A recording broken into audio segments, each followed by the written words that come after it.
Sir, যে প্রবণতা এখন পর্যন্ত এসেছে আমাদের এখানে নির্বাচনী ফলাফল মানে ভোট গণনা, এই প্রবণতা কি বিজেপির কাছে প্রত্যাশিত ছিল? এখন দুভাবে বলি। এক হচ্ছে, আমি নিজে যেহেতু ভারতীয় জনতা পার্টির সঙ্গে যুক্ত, ন্যাচারালি আমি দলটার হয়ে বিভিন্ন জায়গায় ঘুরেছি, সভা করেছি, মানুষের যে রেসপন্স দেখেছি, তাতে আমার মনে হয়েছে যে এই ধরনের প্রবণতা অন্তত আমার কাছে খুব এক্সপেক্টেড প্রবণতা নয়। আর নিজে যেহেতু রাজনীতি চর্চা করি, মানুষের মুড বা ভাবনা দেখলে তো কিছুটা বুঝতে পারি। তো সেখানেও আমি অন্তত যা দেখেছি তাতে ভারতীয় জনতা পার্টি অনেক অনেক অনেক ভালো ফল করা উচিত ছিল। আর সবচেয়ে বড় কথা, দুদিন আগে যে জনমত সমীক্ষা বেরোলো, এগুলো তো যে সংস্থাগুলো করেছে, বিশেষত এক্সিট পোল, তারা গোটা পৃথিবীতে নাম করা সংস্থা। তারা তো শুধু ওই হেটো সংস্থা নয়, গোটা দুনিয়াতে ওরা নাম করেছে। সেই ধরনের সংস্থাগুলো যদি এক্সিট পোল করে বলে থাকে যে পশ্চিমবাংলায় বিজেপি এতটা আসন পেতে পারে, এত % ভোট পেতে পারে, এখানে যদি রিভার্স দেখি তাহলে তো অবাক হতেই হবে। ন্যাচারালি অবাক আমি হয়েছি, এবং আমার নিজেরই অদ্ভুত লেগেছে কি করে এটা ঘটলো, যেটা 2021-এও আমার লেগেছিল। আমি একটা উদাহরণ দিই, সেটা হচ্ছে এবারে নির্বাচনের একটা পর্যায়ে মেদিনীপুর লোকসভা কেন্দ্রের দাঁতনে একটা সভা ছিল, আমি নিজে সেই সভায় উপস্থিত ছিলাম।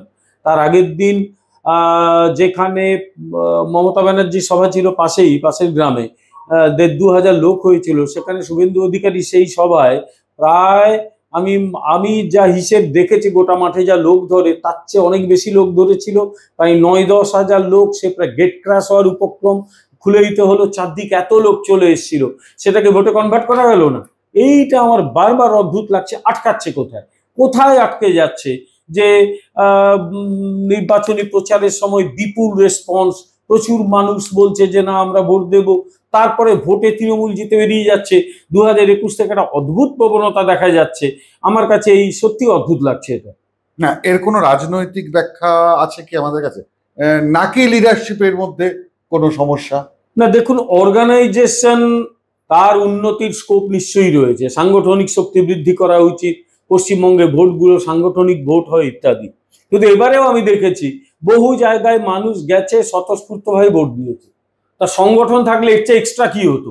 তাদের পিটিয়ে তা নিজের পক্ষে ভোট দেওয়া হতো না, তারা তাদের মতো ভোট দিত। ফলে বিভিন্ন জায়গায় সংগঠন আছে, কিছু কিছু জায়গায় নিশ্চয়ই সাংগঠনিক ঘাটতি আছে, কিন্তু মানুষ তো গেছে, ভোট দিয়েছে। তাহলে সে ভোটগুলো বিজেপির দিকে এলো না কেন? এটা একটা খুব বড় প্রশ্ন আমার কাছে।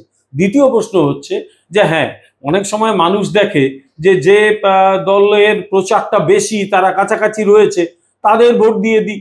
সেখানে বিজেপি যদি সাংগঠনিক ঘাটতি থেকে গিয়ে থাকে, সব জায়গায় হয়তো পৌঁছতে পারেনি, সেটা একটা কারণ হতে পারে। আবার উল্টোও তো হতে পারে। ধরা যাক এই পশ্চিম বাংলায় যেহেতু একটা সিস্টেমটা একটু অথরিটারিয়ান সিস্টেম, ফলে মানুষ যখনই শাসক দলের বিরুদ্ধে লড়াই করে, তাকে নানা সমস্যার মুখোমুখি হতে হয়, তাকে মামলা খেতে হয়, তাকে মারধর খেতে হয়, ঘর ছাড়া হতে হয়।